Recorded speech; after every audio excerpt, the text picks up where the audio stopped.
The Promise by Walter de la Mare. A doctor hears many strange stories, which must forever remain a secret confidence between himself and his patients.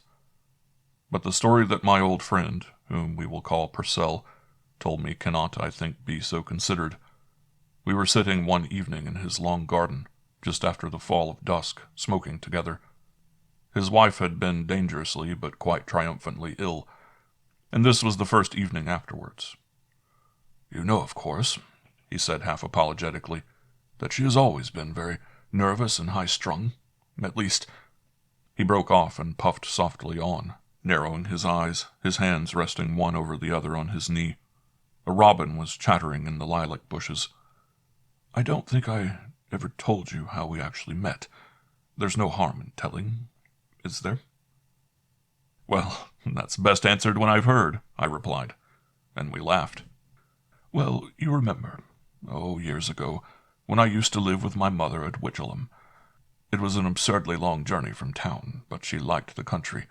My father was buried there, and so nearly 2 hours every day of my life, except Saturdays and Sundays, were spent in rumbling up and down on that antediluvian branch line. I believe they bought their carriages second-hand. We had an amazing collection of antiques. The stations, too, were that kind of stranded Noah's Ark in a garden, which make it rather jolly to look out the window in the summer with their banks of flowers and martins in the eaves.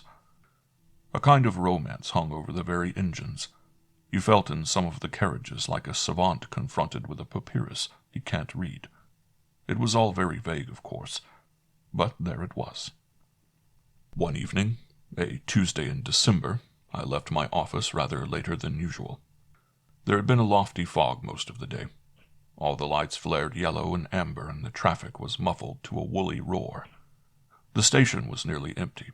An early train, the 5:3, coming in late, had carried off most of the usual passengers, and only just wee few long-distance ones were left. I walked slowly along the platform past the silent, illuminated carriages, and got into number 3399, a second. The number, of course, I noticed afterwards. It was cushioned in deep crimson, lit unusually clearly with oil. Half a window strap was gone, and the strings of the luggage bracket hung down in one corner. It was haunted, too, by the very faintest of fragrances, as if it had stood all the summer with windows open in a rose garden. I sat down in the right-hand corner facing the engine, and began to read. Footsteps passed now and again. Fog signals detonated out of space. A whistle sounded, and then, rather like an indolent and timid centipede, we crept out of the station. I read on until I presently found that I hadn't for quite some little while been following the sense of what I was reading. Back I went a page or two, and failed again. Then I put the book down and found myself in this rather clearly lit old crimson carriage alone, quite curiously alone. You know what I mean, just as when one is alone in a ballroom when the guests have said good-bye after a dance, just as one's alone after a funeral. It pressed on me. I was rather tired and perhaps a little run down, so that I quite keenly welcomed all such vague psychological nuances. The carriage was vacant then, richly, delicately, absorbingly vacant. Who had gone out? I know this sounds like utter nonsense. I assure you, though, it was just as it affected me then. There was first this very faint suggestion of flowers in this almost amber lamplight. That was nothing in itself, but there was also an undefined presence of someone, a personality of someone here, too, as obviously reminiscent of a reality as the perfume was reminiscent of once real flowers. The 5:29 did not stop near town, loitered straight on to Thornwood, missed Upland Boyce, and launched itself into Wychelham. All that interminable journey, for the fog had fallen low with nightfall, I sat and brooded on this curious impression, on all such impressions, however faint and illusory. So deep did I fall into reverie that when I again came to myself and looked up, I was first conscious that the train was at a standstill, and next that I was no longer alone. In the further and opposite corner of the carriage a lady was sitting. The air between us was the least bit dimmed with fog, but I saw her none the less quite clearly, a lady in deep black. Her right hand was gloveless and lay in her lap. On her left hand her chin was resting, so that the face was turned away from me towards the black glass of the window. Whether it was her deep mourning, her utter stillness, something in her attitude, I cannot say. I only know that I had never seen such tragic and complete dejection in any human creature before. And yet something was wanting, something was absent. How can I describe it? I can only say it was as if I was dreaming her there. She was absolutely real to my mind, to myself, and yet I knew by some extraordinary inward instinct that if I did but turn my head, withdraw my eyes, she would be gone. I watched her without stirring, simply watched her, overwhelmed with interest and pity, and a kind of faint anxiety or fear. And suddenly, I cannot more exactly express it, I became conscious that my eyes were out of focus, that they were fixed with extreme attention on nothing at all. I cannot say I was alarmed, nor even astonished. It was rather vexation, disappointment. But as I looked, I suddenly became conscious of a small, oblong brown paper package, lying part hid under the armrest of the seat, only just now so mysteriously occupied, and as mysteriously vacated. Directly I became aware of it, it seemed, of course, extraordinarily conspicuous. Could I, by the faintest chance in the world, have overlooked it on first entering the carriage? Of course, I see now that it must have been so, but at the time I was convinced it was impossible. I took up the package, felt it, shook it, and then, without the least excuse or compunction in the world, untied the string and opened the plain wooden case within. It contained a small six-chambered revolver. I scrutinized it for a moment, almost in confusion. Then I flung down the carriage window just in time to see the face of the station-master, momentarily illumined in the fog, as we crept out of Thornwood. I hastily shut the box and packed it, paper and all, into my pocket. It was entirely intuitive, simply the irresistible caprice of the moment, but I felt I could not surrender it. I felt certain that I should sooner or later meet with its owner. I would surrender it then. The next day seemed interminable.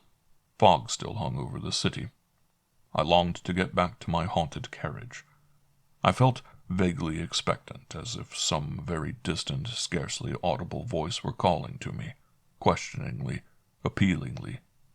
I was convinced that my ghost was really a ghost, a phantasm, an apparition, not an hallucination.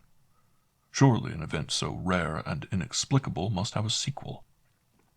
Out into the misty street, which in the mist indeed seemed thronged with phantoms, I turned once more that evening with an excitement I cannot describe. Such an excitement as one feels when one is about to meet again a long absent, a very close and intimate friend. Again the 5-3 had befriended me. The platform was nearly empty when the 527 backed slowly into the station. I had expected no obstacle, had encountered none. Here was my 3399, its lamp perhaps not quite so lustrous, its crimson a little dimmed. I entered and sat down in my corner like a spider in its newly spun web. What prompted such certainty, such conviction, I cannot conceive. The few minutes passed. Passengers walked deliberately by. Some glanced in. One old lady with a reticule and gold spectacles peered hesitatingly, peered again, all but entered, and, as if suddenly alarmed, hastily withdrew.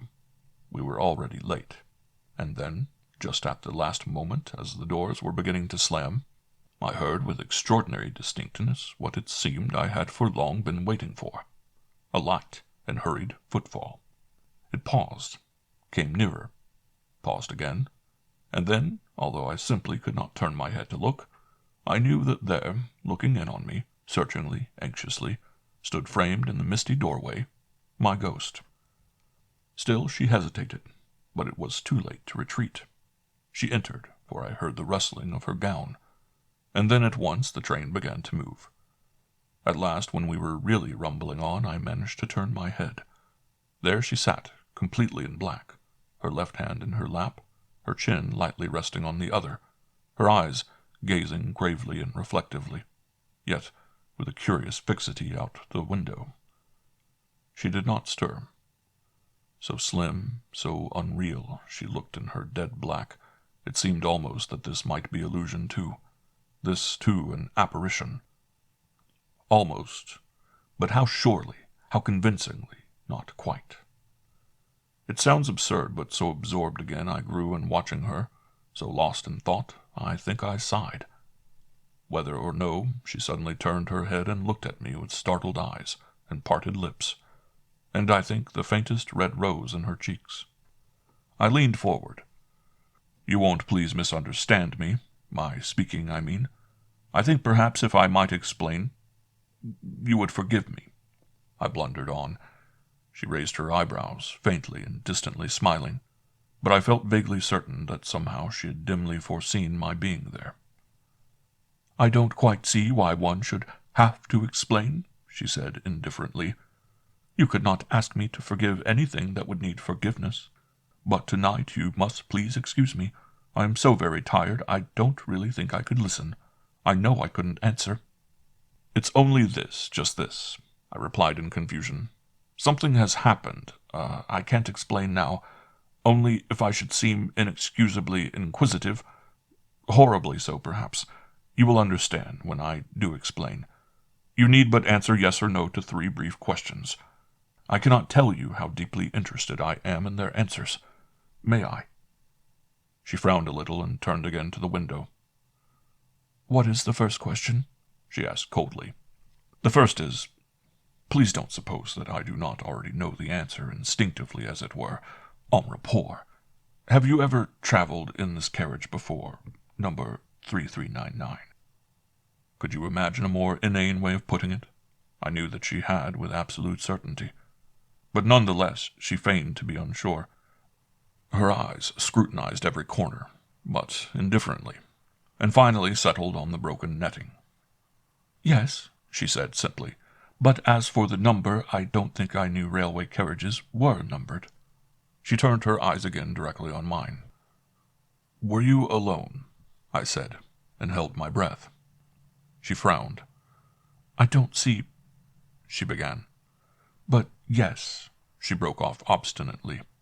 "It was the night before last. I was alone." I turned for a moment to the window. "The last question," I went on slowly, "could only possibly be forgiven one who was a very real, or hoped to be a very real, faithful friend."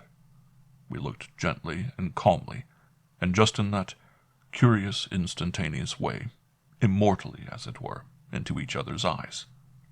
"Well," she said, "you were in extreme trouble?" She did not at once reply. Her beautiful face grew not paler, more shadowy.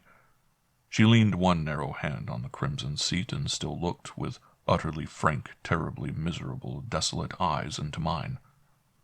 "I think I had got beyond," she said. What sane thing could I offer for a confidence so generous and so childlike? "Well," I said, "it's the same world for all." She shook her head and smiled. "I remember one quite different, but still," she continued gravely as if speaking to herself, and still leaning on her hand, "it is nearly over now, and I can take an interest, a real interest in what you might tell me. I mean as to how you came to know and why you ask." I told her simply of my dream, the hallucination, psychic experience, or whatever you may care to call it. "Yes," she said, "I did sit here. It is very, very strange. And then she stopped, as if waiting, as if fearing to go on. I said nothing for a moment, knowing not what to say. At last I took out the little wooden case just as it was. "I cannot ask forgiveness now," I said, "but this, is it yours?" She nodded with a slight shudder. Every trace of color left her face. "You left it in the train on Monday?" She nodded. "And today?" It was a wild and improbable guess. "Today you came to town to look for it, to inquire about it?" She did not answer, merely sat transfixed with hard, unmoving eyes and trembling lip. "I can't help what you may think, how you may resent my asking. I can't shirk responsibility.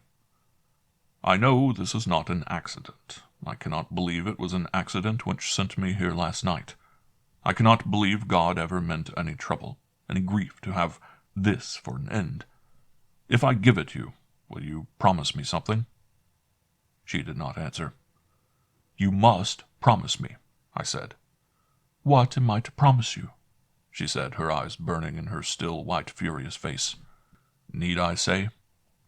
She leaned her elbows on her knees, did not look at me again, merely talked on, as if to her reflection, in that dim crimson fronting her eyes.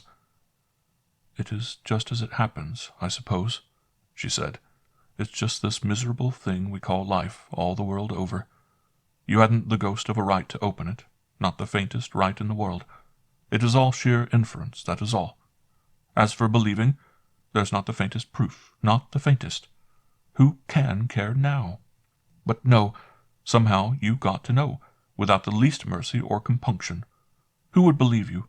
It is simply a blind, pitiless ruse, I suppose. And so, you have compelled me, forced me to confess, to explain what no one on earth dreams of or suspects. You, a complete stranger. Isn't my life my own, then? Oh, yes, I know all that. I know all that. I refuse. You will understand, please. I will not promise.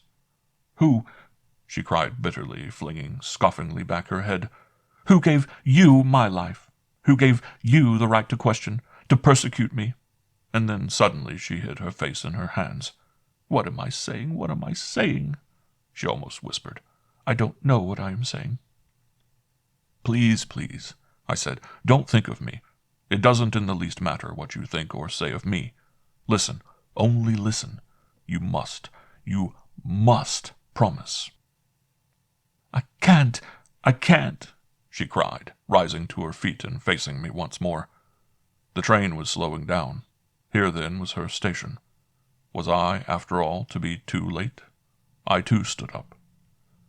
"Think what you will of me," I said. "I am only your friend, now and always. I do believe that I was sent here. I don't understand why or how, but I cannot, I mustn't leave you until you promise." Something seemed to stoop, to look out of her eyes into mine. How can I possibly put the thought into words? A fear, a haunting, terrible sorrow and despair, simply, I suppose, her soul's, her spirit's last glance of utter weariness, utter hopelessness, a challenge, a defiance. I know not what I prayed or to whom, but pray I did, gazing blindly into her face. And then it faded, fainted, died away, that awful presence in those dark, beautiful eyes. She put out her hand with a sob like a tired-out, beaten child. "I promise," she said. My friend stopped speaking. Night had fallen deep around us. The garden lay silent, tree and flower obscure and still, beneath the feeble, shining stars.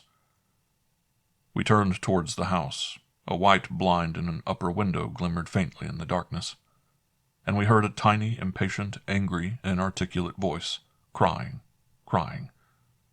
"Well," I said, taking his arm and waving my hand with my best professional smile towards the window. "She has kept her promise, hasn't she?" Medusa by Royal W. Jimerson. In defiance of fashion and her husband, Marian Bardwell nursed the yard-long tropical luxuriance of her blue-black hair, steadfastly refusing to have it bobbed. No coiffeuse ever profaned its twinning, serpentine profusion.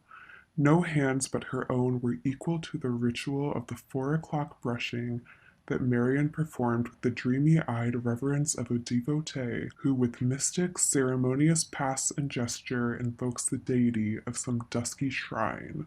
Before the dressing-table of her boudoir she sat, confronted by boxes of powders, pots of rouge, lotions, and rarely blended essences, but these she ignored, having selected from a bewildering assortment of brushes her favorite, amber-handled, amber-backed, and cunningly carved in the nude, gracious curves of a Medusa, whose serpentine tresses crept about and enclosed the oval that the Gorgon's upraised slender arms supported.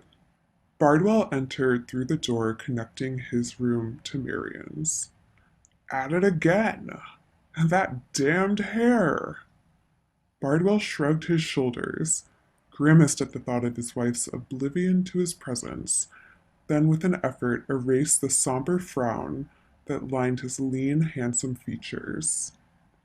He turned as if to leave, but paused, fascinated by that ceremonial brushing. The lustrous amber disk and its golden bristles gleamed and stirred like a gigantic beetle as she moved it slowly through the abysmal darkness of her hair. Her movements were rhythmic, supple, richly rounded. In some unbelievable way, her arm glided in a series of convolutions whose sinister grace made Bardwell shudder. That damned hair, he repeated as he wrenched himself from the fascination of the ritual. And then, why don't you cut out all this nonsense and be human? Have your hair bobbed. Buy up a bunch of new clothes, and we'll take a second honeymoon in Florida next month. We can afford it now, you know. And we both need a change of scene, concluded Bardwell irrelevantly, knowing well that no change of scene could ever veil the aura of age-old evil that clung to the serpentine blackness of Marian's hair. The chilly, repellent opulence of that somberly gleaming, iridescent coiffure haunted Bardwell, distracting his hours of waking and making his sleep a confusion of reptilian nightmares.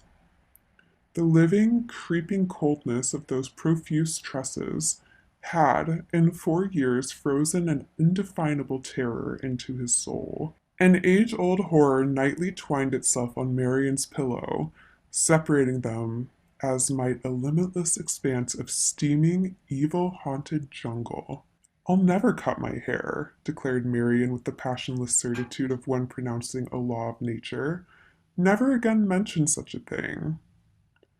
Then she set aside her mirror and, after a final lingering reverent caress with the Medusa-handled brush, turned in her low chair to face Bardwell. Wyn, can't you take me as I am and be content to leave me as I am? You knew when you married me that there was something strange about me.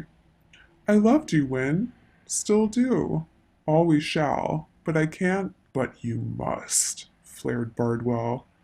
No, I cannot. Please don't be unkind to me, she pleaded. All my life I've been different from other women. I worried my mother into her grave, and now I'm in line, despaired Bardwell. Marian. But even as she spoke, the animation faded from the exquisite oval of her face. She picked up the amber brush and again languidly stroked the coiling darkness that hung heavily on her white shoulders, spelling the wordless syllable of an everlasting prayer to the deity Bardwell hated and feared. We'll take a second honeymoon in Florida, he had said.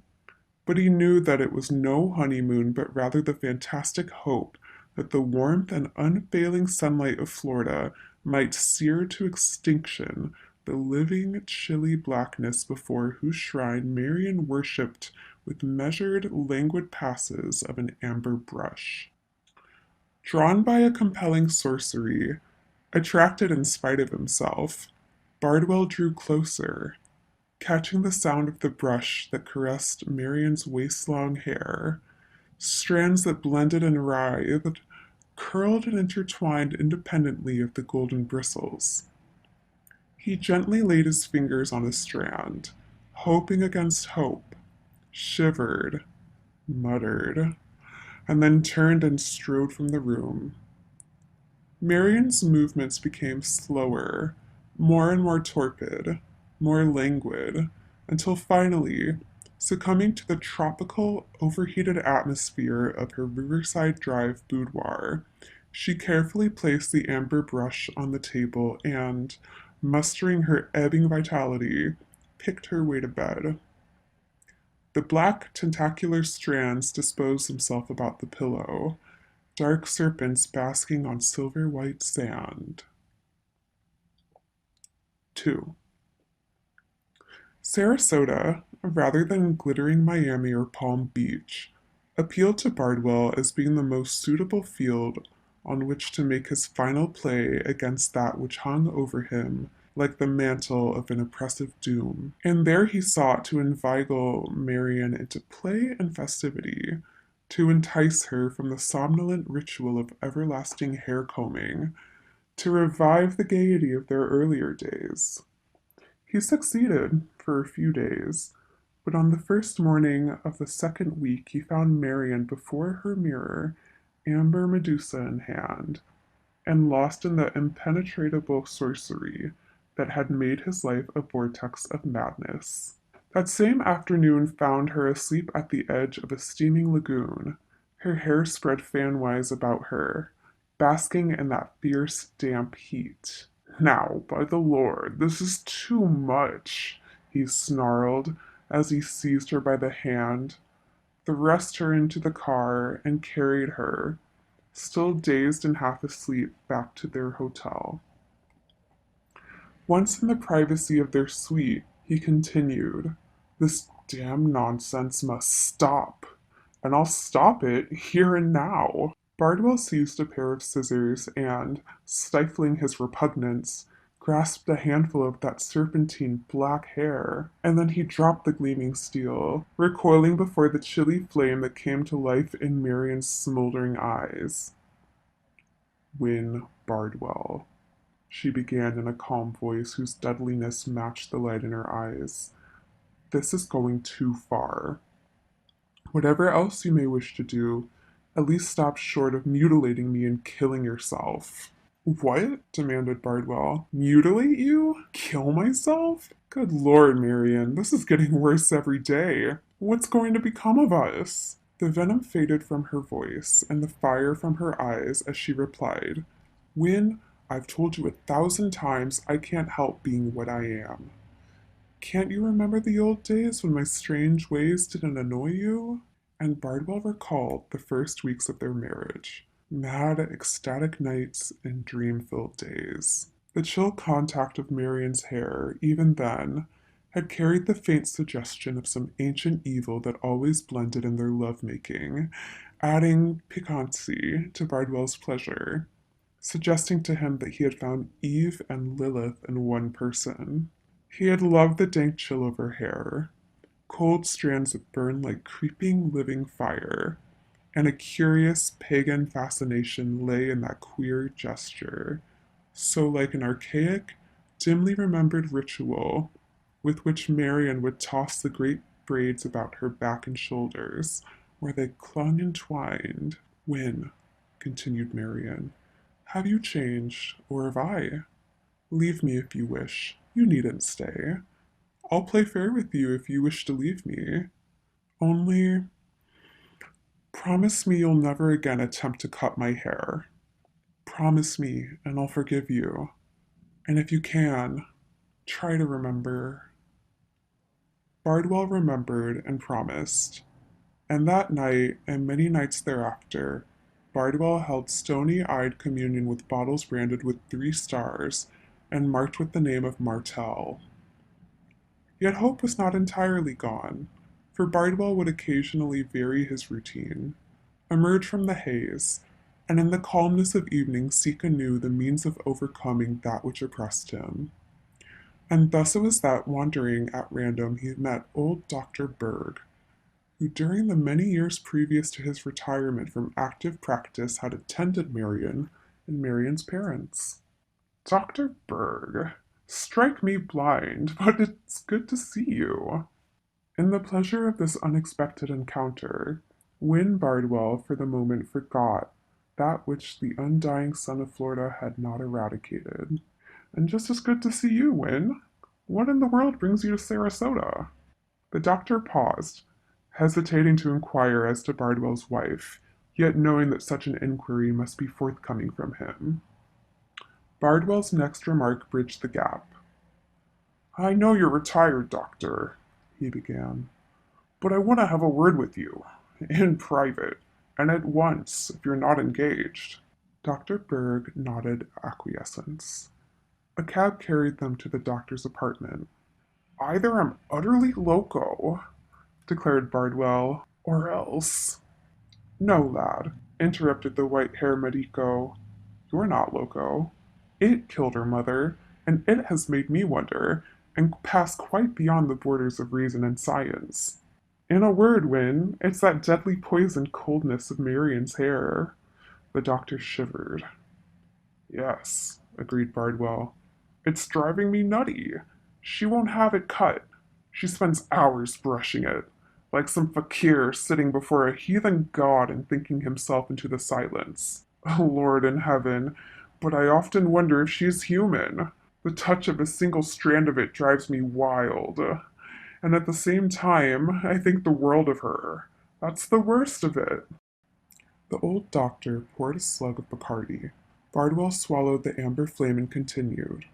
Either I'm absolutely bughouse or something is totally wrong with Marion. One of us should be sewed up in a sack and dropped in the Gulf.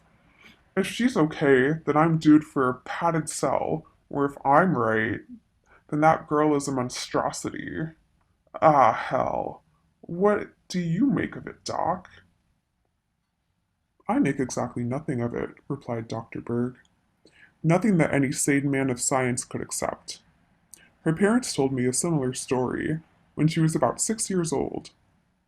Told me of the ghastly, snaky coldness and clabbiness of Marian's heavy hair. I laughed and called it nerves. But when I touched the kid's unusually long hair, I nearly passed out, used as I was to grotesque and repellent deformities. It was as though I had thrust my hand into the nest of serpents all clinging together for warmth. Bardwell lifted his face from his hands. This madness has to stop. I'll clip that poisonous jungle she nurses day and night. Promised her I wouldn't, but promises be damned. No, Win, don't do that. Her mother tried it once. Leave her if you can't stand it any longer, but don't kill her, or yourself. What? You too? What in my thunder do you mean? Kill her?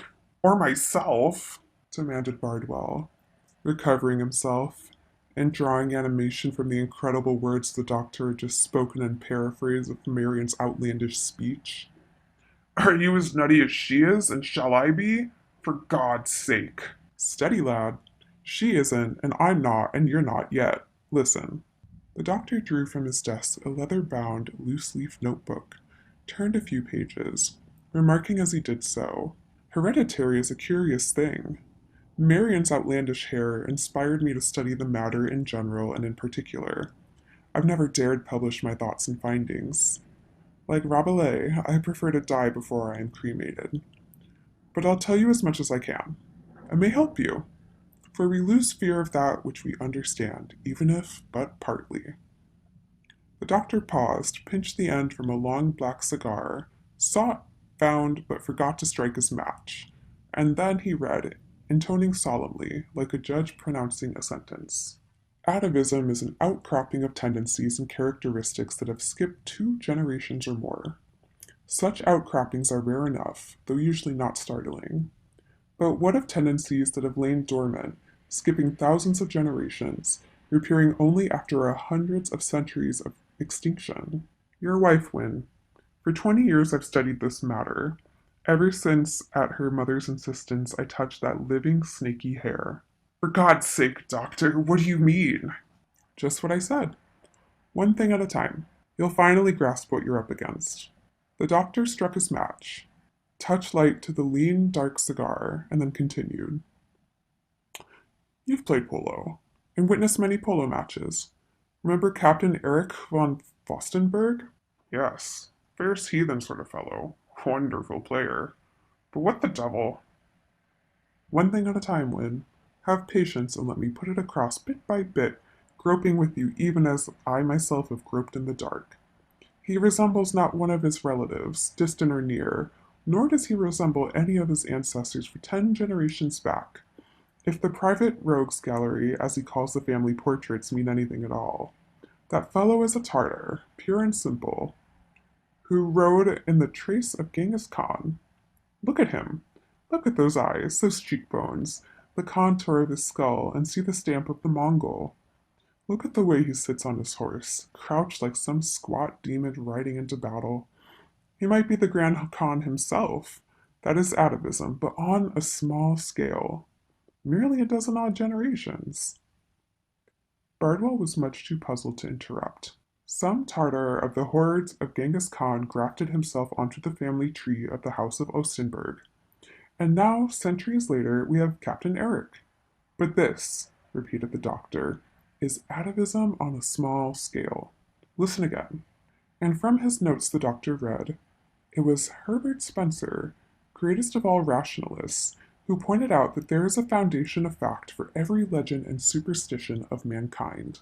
Was there then a race, back in the mists that shroud the emergence of humanity from prehistoric reptilian slime, whose physical attributes supplied the fact basis for the Medusa myth, the legend of the Gorgons? Bardwell stared, blinked, wondered whether or not he had heard aright with the madness which dripped from the white mustached lips of the old doctor.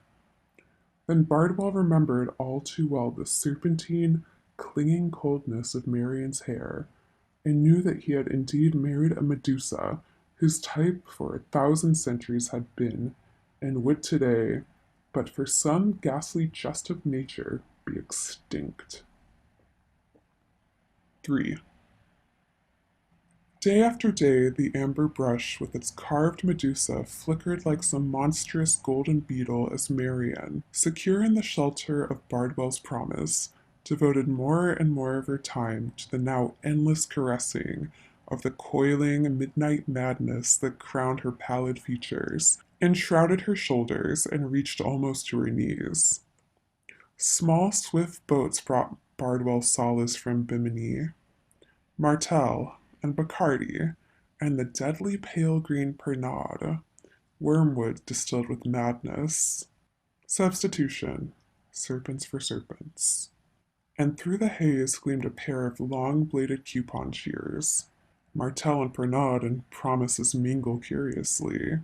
Dr. Berg watched from his distance, resigned himself to the futility of further effort, and confined his pity to a slow, sorrowful shake of his white head. His words were unvarying. Don't attempt to cut her hair. Her mother tried it once. Grin and bear it, or else leave her. But forget those scissors and remember your promise. Martel and Pernod and promises mingle curiously.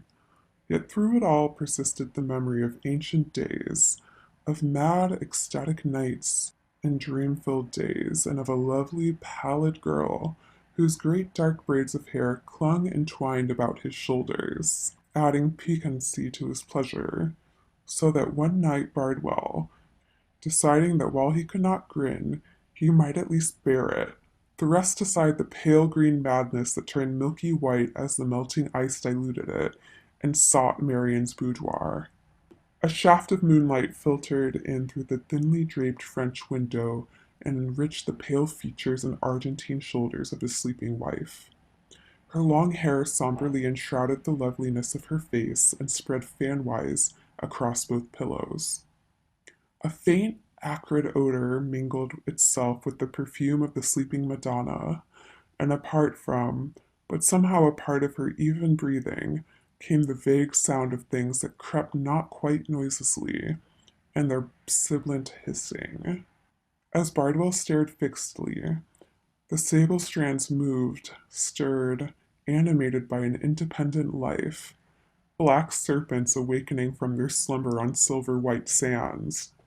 For the first time he saw that which he suspected and feared. From the pocket of his brocaded lounge robe he drew the final solution, the companion of endless nights of grief, a pair of long-bladed coupon shears. 4.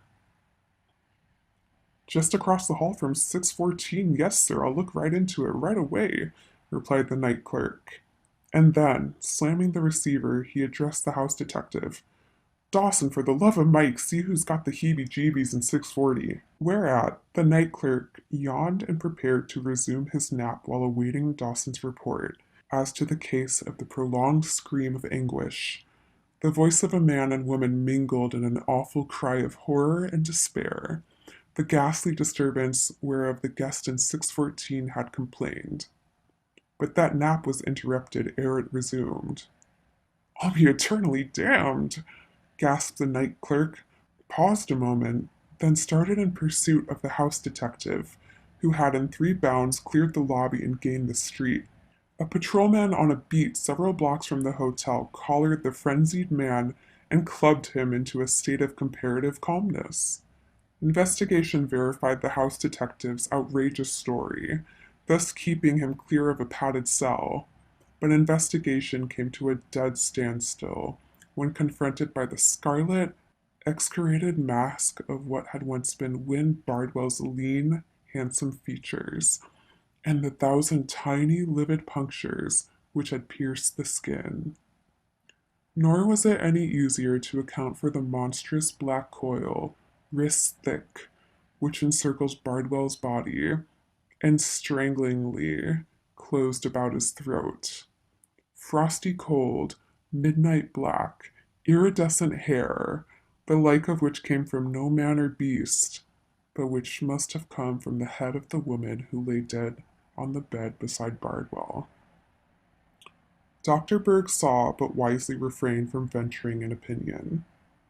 On returning to his apartment, he withdrew from his desk a loose leaf, index notebook, turned to a page ending, "Was there a race in the mists that shroud the emergence of humanity from prehistoric reptilian clime, whose physical attributes supplied the fact basis for the Medusa myth?" and completed in a few words his commentary on atavism. Narrated by Tony Scheinman. Jikininki by Lefcadio Hearn. Once, when Muso Kokushi, a priest of the Zen sect, was journeying alone through the province of Mino, he lost his way in a mountain district where there was nobody to direct him. For a long time he wandered about helplessly, and he was beginning to despair of finding shelter for the night, when he perceived, on the top of a hill lighted by the last rays of the sun, one of those little hermitages called anjitsu, which are built for solitary priests. It seemed to be in ruinous condition, but he hastened to it eagerly, and found that it was inhabited by an aged priest, from whom he begged the favor of a night's lodging. This the old man harshly refused, but he directed Muso to a certain hamlet in the valley adjoining, where lodging and food could be obtained. Muso found his way to the hamlet, which consisted of less than a dozen farm cottages, and he was kindly received at the dwelling of the headman. 40 or 50 persons were assembled in the principal apartment at the time of Muso's arrival, but he was shown into a small separate room, where he was promptly supplied with food and bedding.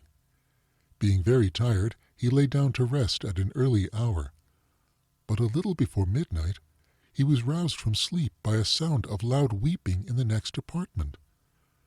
Presently the sliding screens were gently pushed apart, and a young man, carrying a lighted lantern, entered the room, respectfully saluted him, and said, "Reverend Sir, it is my painful duty to tell you that I am now the responsible head of this house.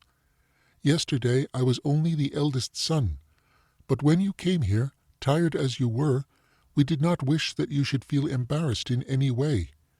Therefore we did not tell you that father had died only a few hours before. The people whom you saw in the next room are the inhabitants of this village. They all assembled here to pay their last respects to the dead, and now they are going to another village about 3 miles off, for by our custom no one of us may remain in this village during the night after a death has taken place. We make the proper offerings and prayers, then we go away, leaving the corpse alone. Strange things always happen in the house where a corpse has been thus left, so we think that it will be better for you to come away with us. We can find you good lodging in the other village. But perhaps, as you are a priest, you have no fear of demons or evil spirits, and, if you are not afraid of being left alone with the body, you will be very welcome to the use of this poor house. However, I must tell you that nobody, except a priest, would dare to remain here tonight." Muso made answer, For your kind intention and your generous hospitality, I am deeply grateful. But I am sorry that you did not tell me of your father's death when I came, for, though I was a little tired, I certainly was not so tired that I should have found difficulty in doing my duty as a priest. Had you told me, I could have performed the service before your departure. As it is, I shall perform the service after you have gone away, and I shall stay by the body until morning. I do not know what you mean by your words about the danger of staying here alone, but I am not afraid of ghosts or demons. Therefore please to feel no anxiety on my account." The young man appeared to be rejoiced by these assurances, and expressed his gratitude in fitting words. Then the other members of the family and the folk assembled in the adjoining room, having been told of the priest's kind promises, came to thank him. After which the master of the house said, "Now, reverend sir, much as we regret to leave you alone, we must bid you farewell. By the rule of our village, none of us can stay here after midnight. We beg, kind sir, that you will take every care of your honorable body while we are unable to attend upon you. And if you happen to hear or see anything strange during our absence, please tell us of the matter when we return in the morning." All then left the house, except the priest, who went to the room where the dead body was lying. The usual offerings had been set before the corpse, and a small Buddhist lamp, tomyo, was burning. The priest recited the service and performed the funeral ceremonies, after which he entered into meditation. So meditating, he remained through several silent hours, and there was no sound in the deserted village. But when the hush of the night was at its deepest, there noiselessly entered a shape, vague and vast, and in the same moment Muso found himself without power to move or speak. He saw that shape lift the corpse as with hands, devour it more quickly than a cat devours a rat, beginning at the head and eating everything, the hair and the bones and even the shroud. And the monstrous thing, having thus consumed the body, turned to the offerings and ate them also. Then it went away, as mysteriously as it had come. When the villagers returned next morning, they found the priest awaiting them at the door of the headman's dwelling. All in turn saluted him, and when they had entered and looked about the room, no one expressed any surprise at the disappearance of the dead body and the offerings. But the master of the house said to Muso, "Reverend sir, you have probably seen unpleasant things during the night. All of us were anxious about you, but now we are very happy to find you alive and unharmed. Gladly we would have stayed with you if it had been possible, but the law of our village, as I told you last evening, obliges us to quit our houses after a death has taken place, and to leave the corpse alone. Whenever this law has been broken heretofore, some great misfortune has followed. Whenever it is obeyed, we find that the corpse and the offerings disappear during our absence. Perhaps you have seen the cause." Then Muso told of the dim and awful shape that had entered the death chamber to devour the body and offerings. No person seemed to be surprised by his narration, and the master of the house observed, "What you have told us, reverend sir, agrees with what has been said about this matter from ancient time." Muso then inquired, "Does not the priest on the hill sometimes perform the funeral service for your dead?" "What priest?" the young man asked. "The priest who yesterday evening directed me to this village," answered Muso. "I called at his anjitsu on the hill yonder. He refused me lodging, but told me the way here." The listeners looked at each other as if in astonishment, and after a moment of silence, the master of the house said, "Reverend sir, there is no priest, and there is no anjitsu on the hill. For the time of many generations, there has not been any resident priest in this neighborhood." Muso said nothing more on the subject, for it was evident that his kind hosts supposed him to have been deluded by some goblin. But after having bidden them farewell and obtained all necessary information as to his road, he determined to look again for the hermitage on the hill, and so to ascertain whether he had really been deceived. He found the Anjitsu without any difficulty, and this time its aged occupant invited him to enter. When he had done so, the hermit humbly bowed down before him, exclaiming, "Ah, I am ashamed! I am very much ashamed! I am exceedingly ashamed!" "You need not be ashamed for having refused me shelter," said Muso. "You directed me to the village yonder, where I was very kindly treated, and I thank you for that favor." "I can give no man shelter," the recluse made answer, "and it is not for the refusal that I am ashamed. I am ashamed only that you should have seen me in my real shape, for it was I who devoured the corpse and the offerings last night before your eyes. Know, reverend sir, that I am a jikininki, an eater of human flesh. Have pity on me, and suffer me to confess the secret fault by which I became reduced to this condition. A long, long time ago, I was a priest in this desolate region. There was no other priest for many leagues around. So, in that time, the bodies of the mountain folk who died used to be brought here, sometimes from great distances, in order that I might repeat over them the holy service. But I repeated the service and performed the rites only as a matter of business. I thought only of the food and the clothes that my sacred profession enabled me to gain. And because of this selfish impiety, I was reborn immediately after my death into the state of a jikininki. Since then, I have been obliged to feed upon the corpses of the people who die in this district. Every one of them I must devour in the way that you saw last night. Now, reverend sir, let me beseech you to perform a segaki service for me. Help me by your prayers, I entreat you, so that I may be soon able to escape from this horrible state of existence." No sooner had the hermit uttered this petition than he disappeared, and the hermitage also disappeared at the same instant, and Muso Kokushi found himself kneeling alone in the high grass, beside an ancient and moss-grown tomb of the form called Go-rin-ishi, which seemed to be the tomb of a priest. Narrated by Tony Scheinman. A Dead Secret by Lafcadio Hearn. A long time ago, in the province of Tamba, there lived a rich merchant named Inamuraya Gensuke. He had a daughter called Osono. As she was very clever and pretty, he thought it would be a pity to let her grow up with only such teaching as the country teachers could give her.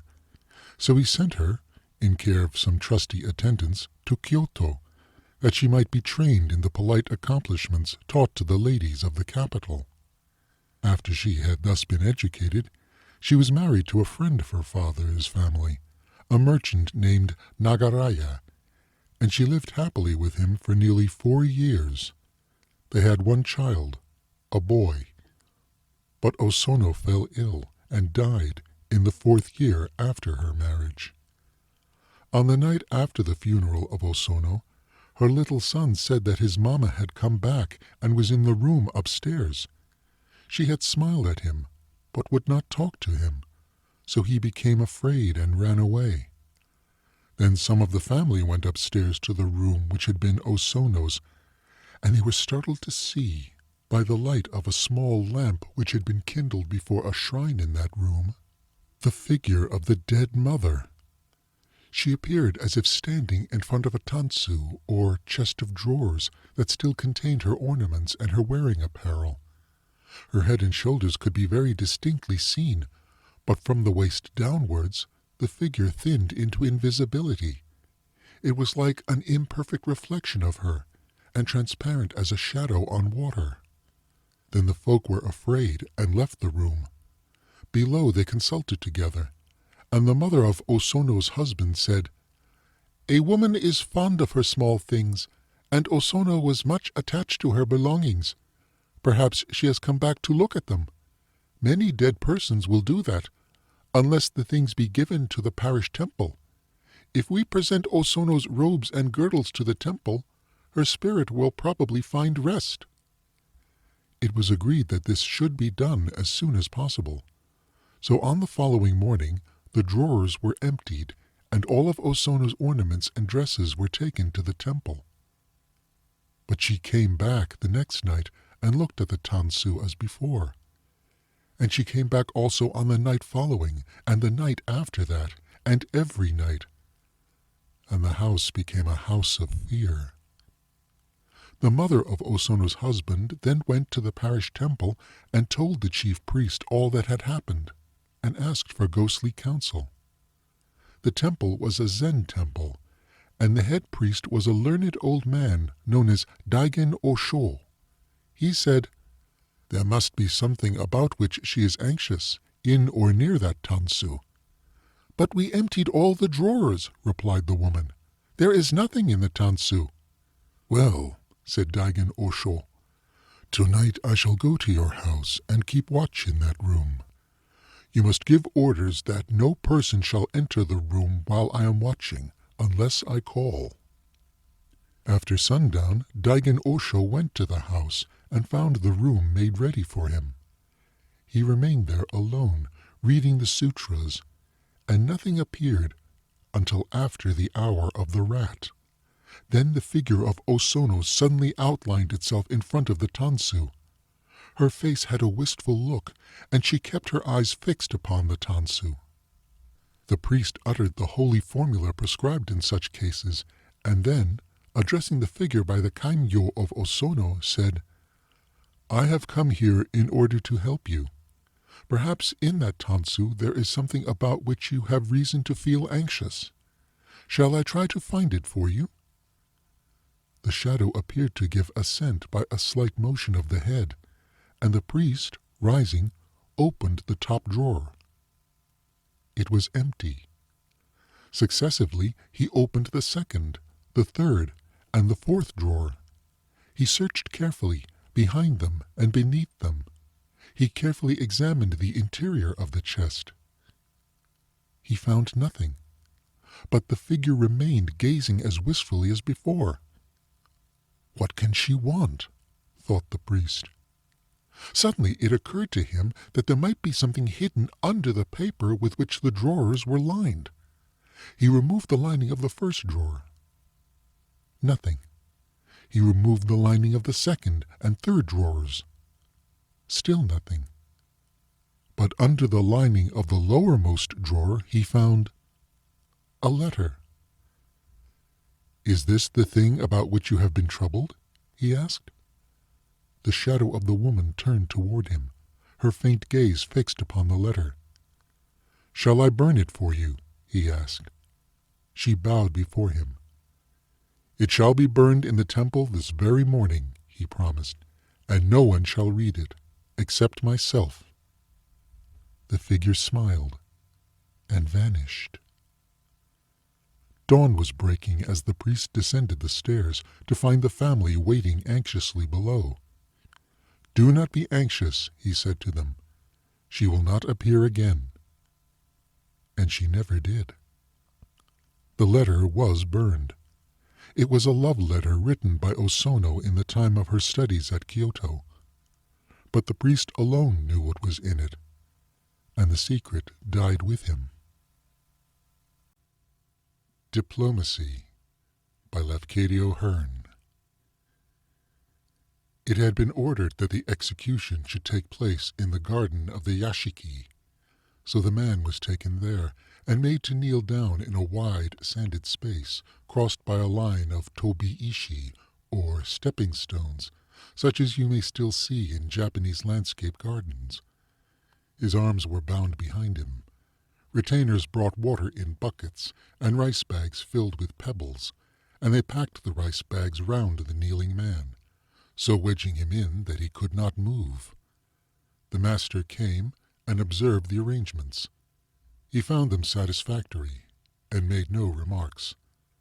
Suddenly the condemned man cried out to him, "Honored sir, the fault for which I have been doomed I did not wittingly commit. It was only my very great stupidity which caused the fault. Having been born stupid by reason of my karma, I could not always help making mistakes. But to kill a man for being stupid is wrong, and that wrong will be repaid. So surely as you kill me, so surely shall I be avenged. Out of the resentment that you provoke will come the vengeance, and evil will be rendered for evil." If any man be killed while feeling strong resentment, the ghost of that person will be able to take vengeance upon the killer. This the samurai knew. He replied very gently, almost caressingly, "We shall allow you to frighten us as much as you please, after you are dead. But it is difficult to believe that you mean what you say. Will you try to give us some sign of your great resentment, after your head has been cut off?" "Assuredly I will," answered the man.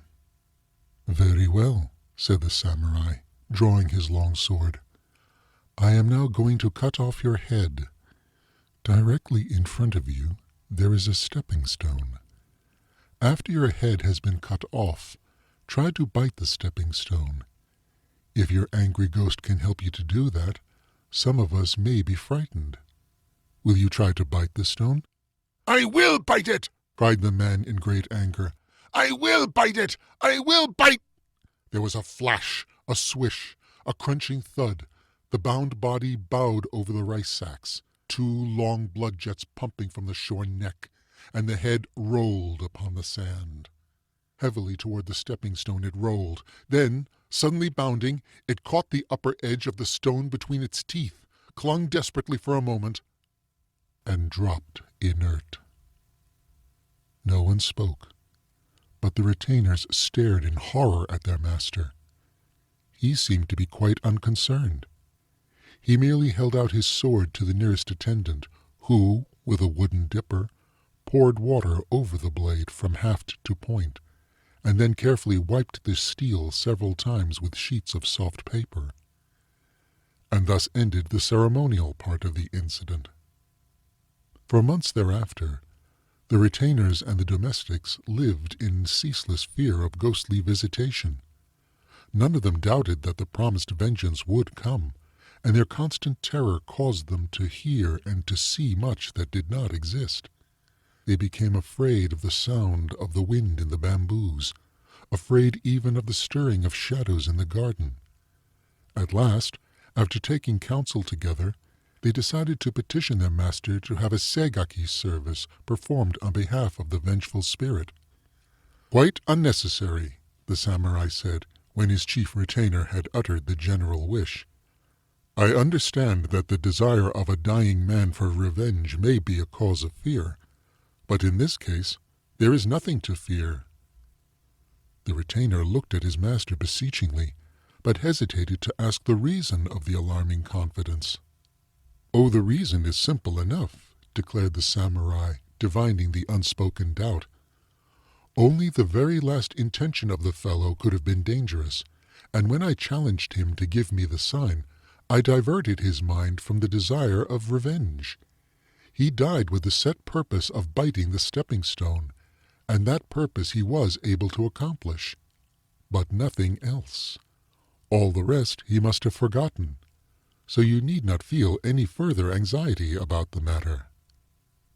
And indeed, the dead man gave no more trouble. Nothing at all happened.